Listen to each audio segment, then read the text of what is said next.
Դուք փոքր բիզնես ունեք եւ կարծում եք, որ մեծերի հետ մրցելն անհնար է։ Ես կպատմեմ, թե ինչ ուժեղ կողմեր ունեք, որոնք մեծերը չունեն։ Առաջին՝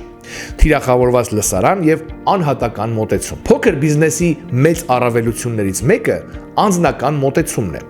Դուք կարող եք յուրաքանչյուր հաճախորդին ճանաչել, հասկանալ նրա հատուկ կարիքները եւ հարմարեցնել առաջարկը հենց նրա համար։ Սա մեծ ընկերությունների համար հաճախ անհնարին է իրենց զանգվածային շուկայավարման պատճառով։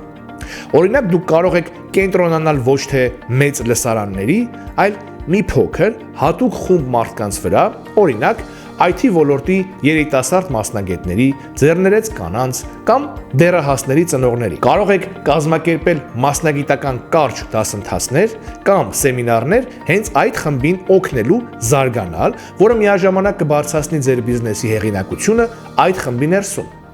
Դրանով դուք ստանում եք նեղ, բայց շատ հավատարիմ լսարան, որոնք դառնալու են ձեր բիզնեսի մշտական հաճախորդներ եւ տրվող ծառայությունների կրողներ։ Երկրորդ՝ կրեատիվ եւ յուրահատուկ կոնտենտի ստեղծում։ Ձեր բիզնեսի պատմությունը պատմեք յուրօրինակ ձևով։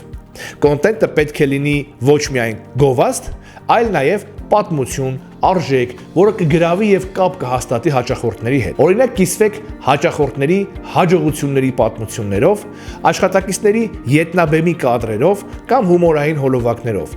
որոնք ցուցադրում են բիզնեսի մարդկային կողմը։ Երրորդ՝ հաճախորդների վստահություն եւ թափանցիկություն։ Վստահությունը միշտ էլ եղել է հաջող բիզնեսի հիմքը։ Փոքր բիզնեսը կարող է պահպանել բաց ու ազնիվ շփում հաճախորդների հետ, պատասխանել հարցերին, ընդունել քննադատությունը եւ արագ լուծել խնդիրները։ Օրինակ, դուք կարող եք անձամբ զանգահարել անհանգստացած հաճախորդին կամ շտապ աջակցություն տրամադրել, ինչը մեծ ընկերությունները չեն կարող միշտ անել։ Դուք փոքր բիզնեսի տեր եք,